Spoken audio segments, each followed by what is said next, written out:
just gonna yap about something I've been thinking about, which is people want to be seen as authentic. Keyword seen as authentic without dealing with the price of that. And first of all, so like a lot of people want to be seen as, they want to stand out, they want to be seen as the exception or the chosen one or someone special that's different from the rest. But it's like, it's often quite performative. So it's like those types of people who may portray themselves to be whimsical and different and weird and strange on the internet very rarely know what that's actually like to be placed in that role just for daring to be true to yourself. And I'm not discouraging anyone or saying, people shouldn't be authentic. That would be weird for me to suggest that. But it's like, if you want to call yourself something or at least live up to that kind of title, to the best of your ability. So I remember being perceived as different or unique from the rest, or just sticking out, even like unintentionally, no matter how hard I used to try and fit in. Most people would just have this feeling of the fact that I'm different, so they would treat me accordingly. Some of them used to bully me or just basically make me out to be a weirdo, a freak, all of the above. As shy as I was, and it caused me to have this coping mechanism in my childhood of trying to stay as small as possible, being heavily riddled with like social anxiety and a lot of issues that come from being pestered and bullied on almost a daily basis. So people used to, both adults and other kids my age, used to pick me apart in every way. Every part of my character was basically picked apart and criticized. I could have done something very normal, like just eat a sandwich, and people will talk about like, oh, what's that? Like, what's she eating? And I do have this type of sandwich. And like not even exaggerating, like every little thing I did, to the way I walk, to the way my voice sounds like, to every part of my personality, they would say have a problem with it and be like, they'd feel like that's not okay. And that made me internalize all that and feel like I wasn't okay and I needed to be different somehow or fixed somehow, blah blah blah blah blah. But it's like that leads to masking and people pleasing. And then when you come out of that and recover from it, like I have, especially from last year 2025, the way people turn on you and decide that they're going to try their best to hate on you, drag you down, really be overly triggered by you, make you out to be so scary and intimidating just for finally choosing yourself, just for finally deciding to be more authentic to yourself. Whereas on the inside, I'm actually the most calmest and happiest I've ever been. I don't want to jinx it, but for now, in general. Obviously, I'm still a human being.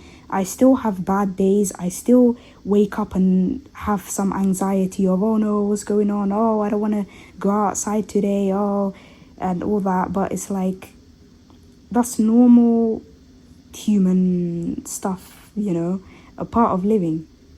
So it's like people have painted so many different pictures and ideas of me that it's actually confused me to the point where I'm like, I felt like I've been lied to my entire life. And if you relate to this, yeah, you'd understand what it can do to you. So it's like, for now, I'm in like hermit mode, just no longer taking any outside opinions of me, just looking within and seeing my own value and seeing my own quirks in a different light. No, I'm not a weirdo.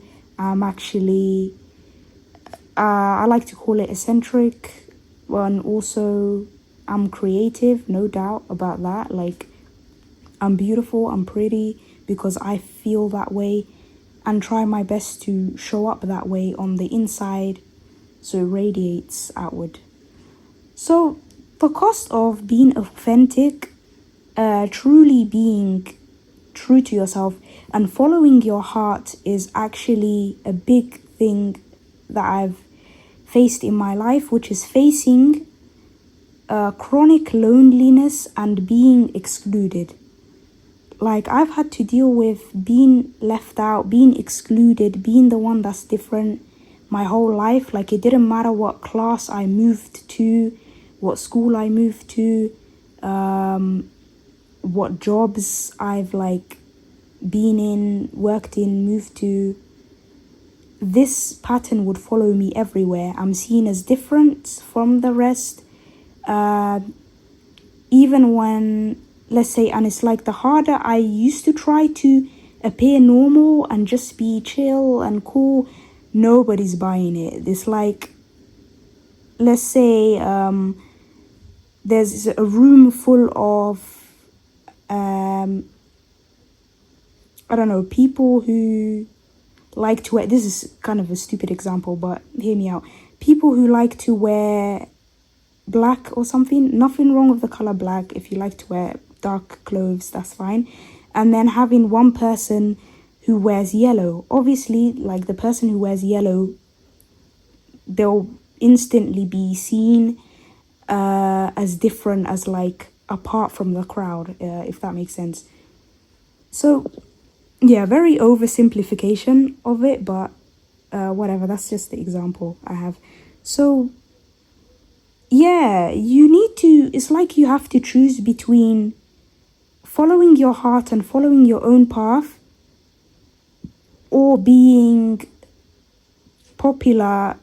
And I say that in like a sarcastic way because you won't actually be popular. You'll have lots of people surrounding you if you go along to get along with the crowd, and if you pretend to just be like one of them. But at the same time, that doesn't always work. Like, that's never worked for me. And in fact, that used to get me very disrespected, very sort of like, I'd get intense reactions from people, and so they'd punish me for trying to fit in, but then they'd exclude me and pretend to be scared of me when I'm no longer people pleasing, when I'm like on the inside feeling like, fine, I don't need these people. So is when you're in a situation like that, it's best to just choose yourself regardless, even if you stand alone. And you'll realize once you are truly alone and you truly stand alone, and you go along with the fact that you're the only person who can truly see yourself for who you are 100%, and truly meet yourself, truly reparent yourself. And you can't wait for a savior or someone or something outside of you to give you that. So it's like a lot of people have not experienced that. Sometimes, as painful loneliness is and being excluded is, sometimes it is a gift and it is an opportunity for you to see how magical and wonderful you actually are, and realizing there's nothing wrong with you. You are just surrounded by a bunch of haters with a limited mindset who are easily threatened by anything that is outside of their narrow beliefs and perspective on things. So, yeah. So don't let those small pool of people, whether it's family or former friends or whatever it is, make you see yourself as less than. Because for many years of my life, I thought I was not enough. I thought I was unworthy of anything. I used to make myself small. I was super shy.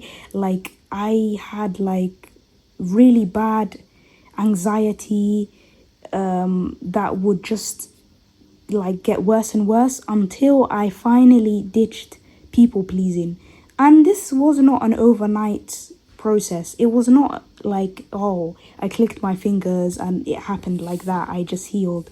This literally took years. Like, I think it took about maybe 2 years or longer for me to finally fully get rid of people pleasing, waiting for others to understand me, secretly hoping for to be loved by others or whatever it is, chosen by others.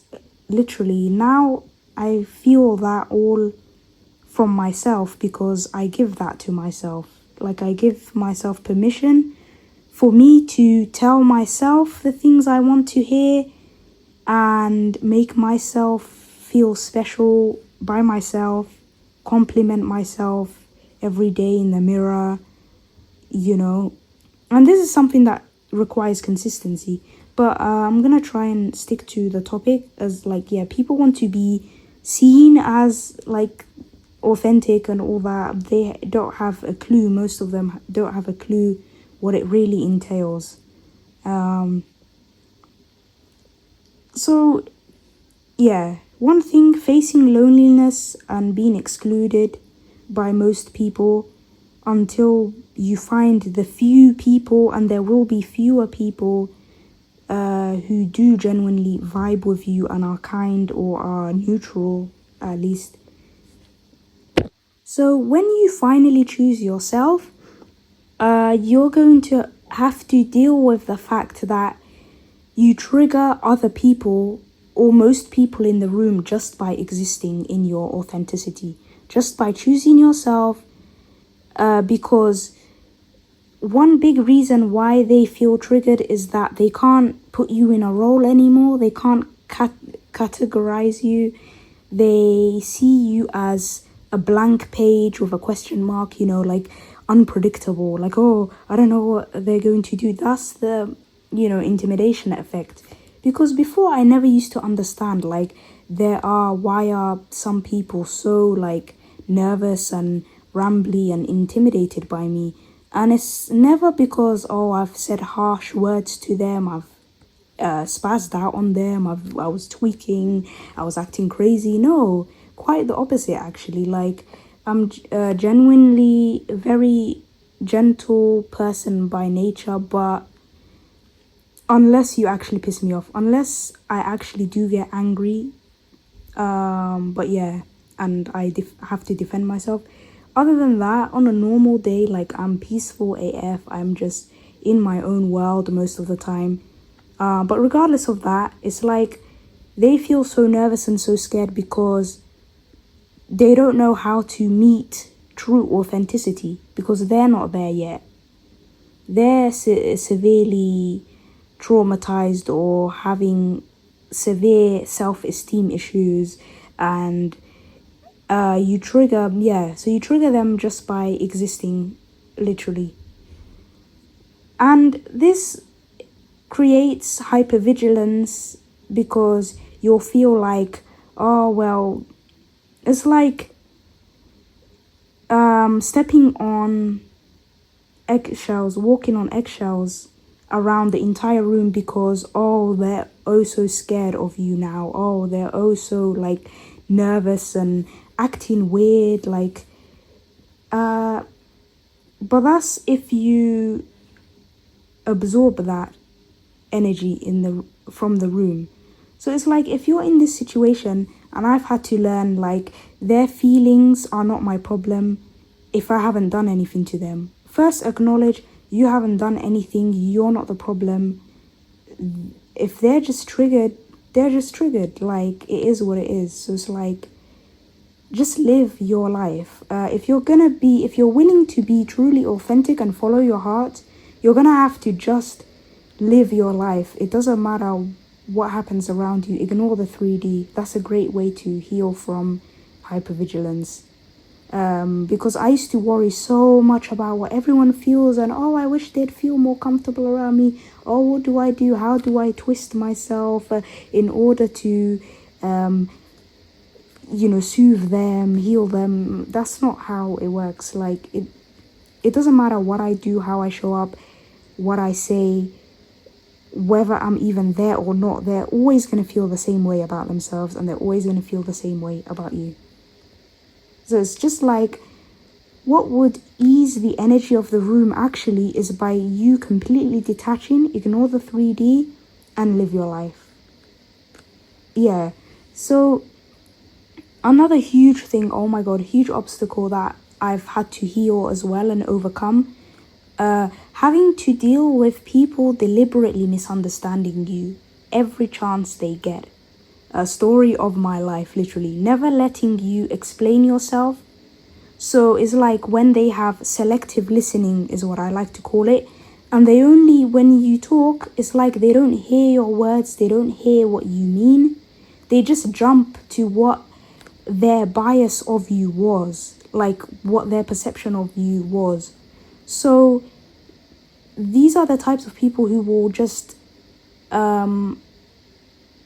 how do I say, like, jump at you for saying the smallest thing out of context, making the tiniest social mishap by accident, or showing genuine human traits, human emotions, and be like, oh, I knew you weren't shit, or I knew you were like evil and all that, and whatever it is, yeah.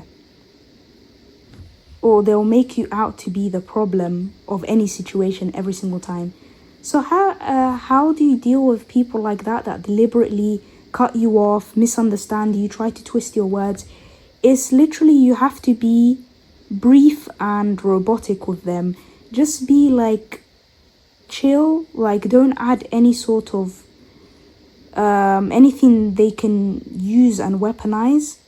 Don't over explain at all. Keep things brief, giving them the energy of, I said what I said, and that is all there is to it. It is what it is. That kind of energy. Give them that kind of energy. So nowadays, when I realize, okay, this person's honestly has not seen me, has not heard me, even though I've told them something important, or I've told them something that needs to be communicated, which happens often at work, and because they're such haters, they will use just selective listening. Either like I repeat myself another time and just go on about my business and my day, because I don't have time to over explain. Oh no, I meant this, I didn't mean that. Oh, but actually blah blah.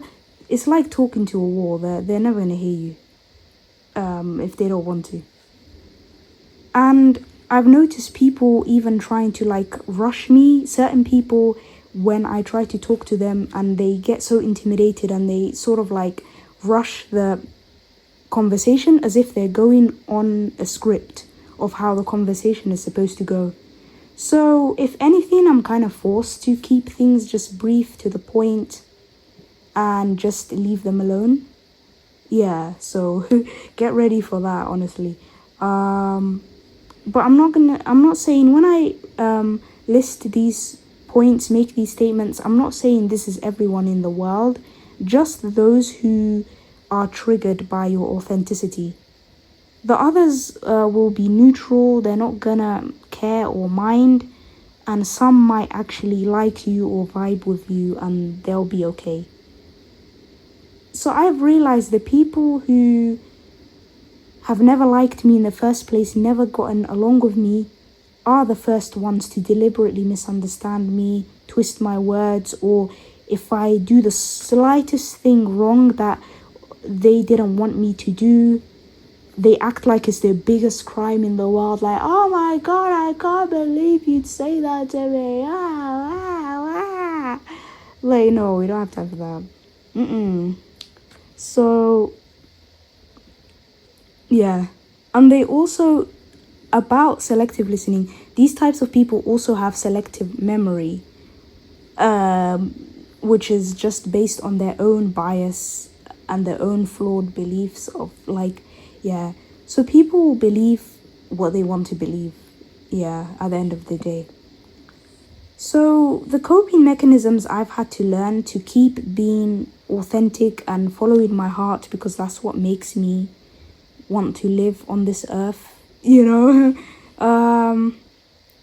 Discernment, definitely number one. Discernment, knowing what to share, who to approach and be around, and who to sort of protect myself against and keep things mysterious, if that makes sense. Selective warmth, and people would think that, oh, it's manipulative reasons, but no, really, I've experienced this countless times in my life. Some people have genuinely felt so irritated when I'd attempt to be genuinely friendly, when I was genuinely loving and kind to them. It's like they would feel this irritation coming out of them, and they would just treat me worse, or just like like scoff, or just like act like such mean people. So it's like the moment I stop that people pleasing and I give people the sort of energy they give me, if they are cold and unapproachable and all acting high and mighty, I basically I wouldn't say cold, but I'm just neutral with them and just like, let's get this over with, cordial, professional, blah blah blah, whatever. They will never see the real me.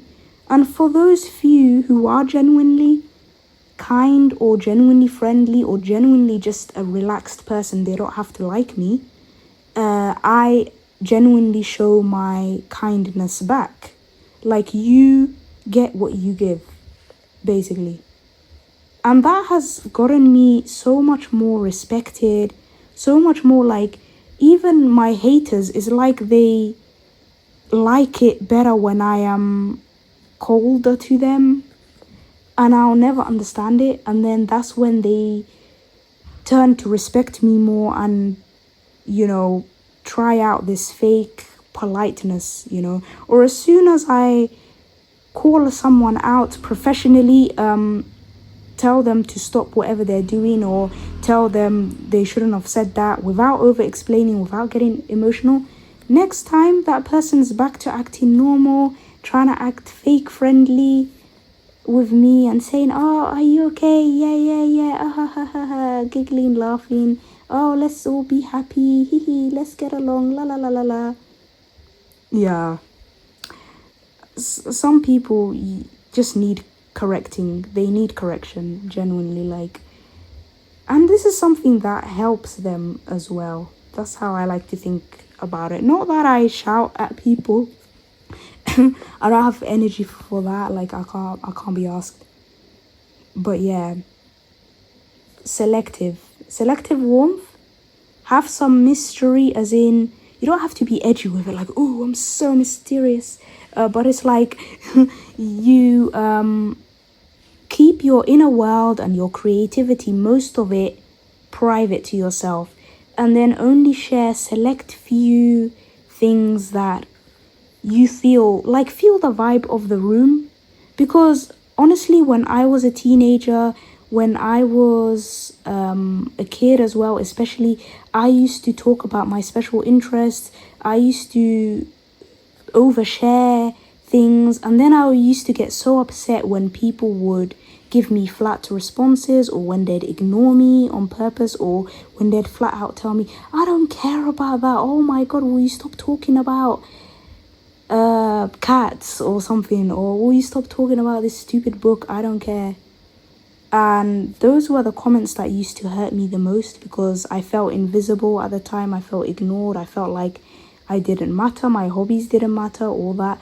It's like a lot of people can't be asked. They can't be asked. So it's like I keep my hobbies to myself for the most part, unless I know that someone is willing to hear it and likes that sort of stuff. Yeah. So I mostly yap to myself, to be honest. It's therapeutic for me. Yeah.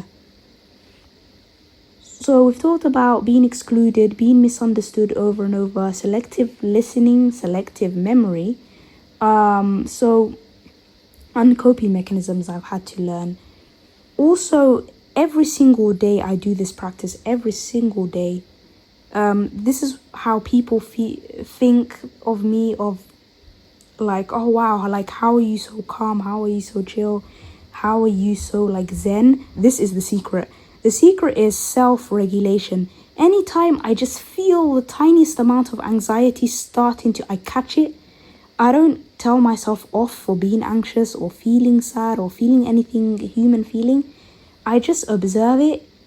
I view it as a drifting cloud drifting away from me, and I use like breathing techniques to just like chill out, and I slow down whatever it is I'm doing, or I stop what I'm doing.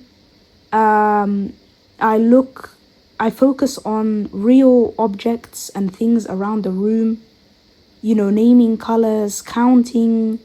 That helps calm me down instantly. Even if people are being very annoying, they're being rude, they're triggering me, all of that. That is the one thing that has helped me get out the trenches. And also plenty of return to senders, sending that bad energy and evil eye back to them. Glamour magic. Yeah. And ignoring the 3D. Oh my god, that has really helped. Ignoring the irrelevant things that are outside of my control. Like other people's feelings, if I didn't do anything to cause it. Like, any minor inconvenience, I'm like, yeah, obviously I'll get irritated for like 3 seconds and then I'll be like, oh, doesn't really matter. I don't care. Yeah, let it go. So, another big thing about when you choose to follow your heart and you're truly authentic is how some people get scarily, and I mean scarily, obsessed with you. And some attention-starved people might think that's a good thing. Like, oh, I wish I could have people obsessed with me. No, you wouldn't. No, you don't want that. Trust me. You do not want obsession. You do not want obsession. Because most of the time it's done out of jealousy. It's done out of hate. Like, there's rarely any real love to that. So it's like, when people, you may deal with a lot of copycat energy, people trying to copy any outward thing they can sense in you, trying to copy your aesthetic, trying to copy your perfume, maybe your hairstyles if they get that obsessive, your makeup, your mannerisms, the words you frequently use, even your tone. Oh my god, even your tone of speech sometimes will be copied by others.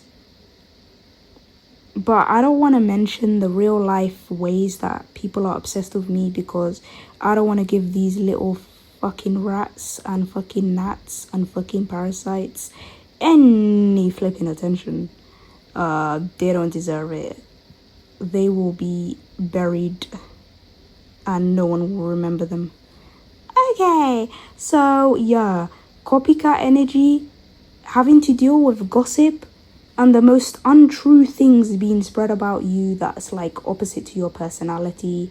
Like, for example, you're a brat, you're slutty, you're a flirt, you're weird, you're a freak, you are crazy. They love to say crazy when someone's being authentic. Okay. Exclusion, which I've already talked about. Breadcrumbing. like very inconsistent energy.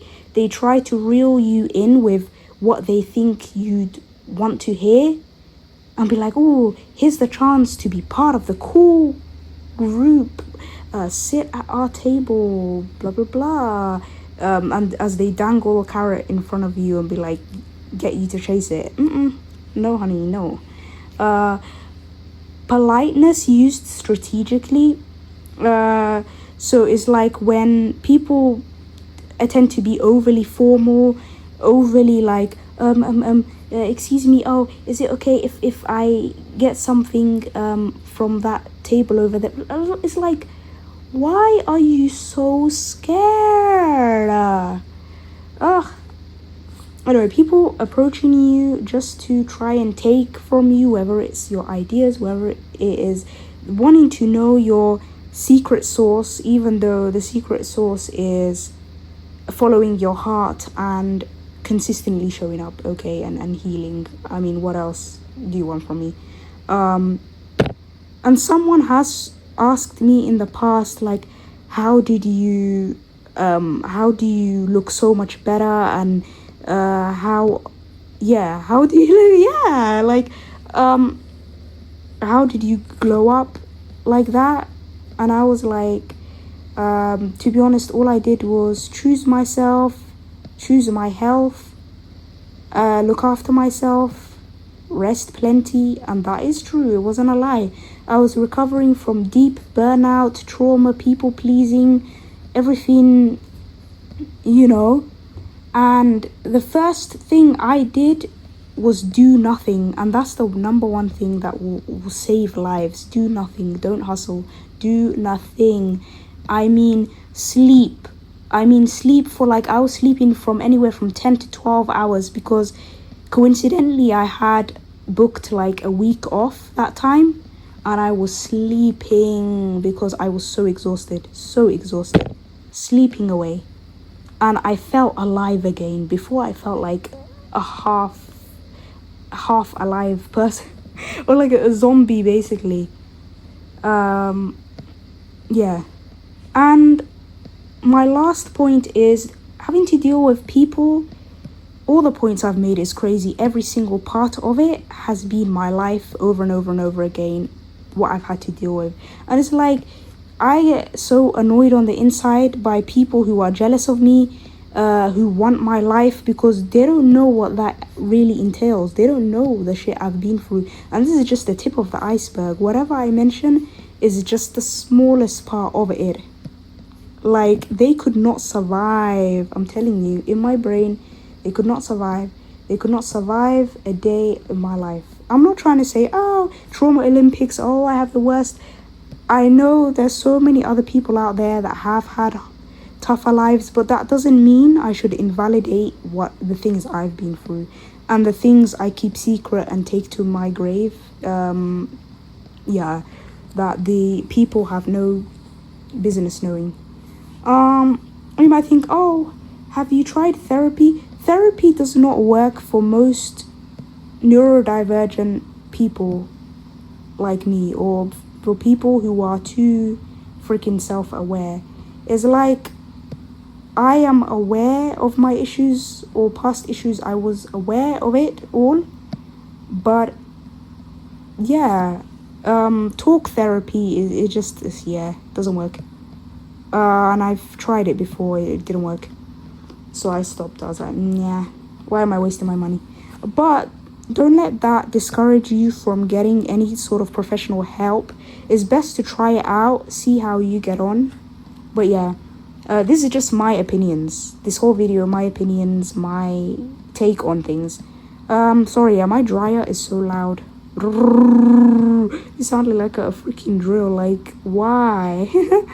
Anyway, people withdrawing wherever they can from you, whether it is compliments, being included, ding ding ding again, communication, love, respect, everything that other people, I'm talking about the jealous haters, the people that are triggered by you, anything that they feel like you are lacking or that you'd really want from them, that's what they use and hold it against you. That's what they use to and withdraw it.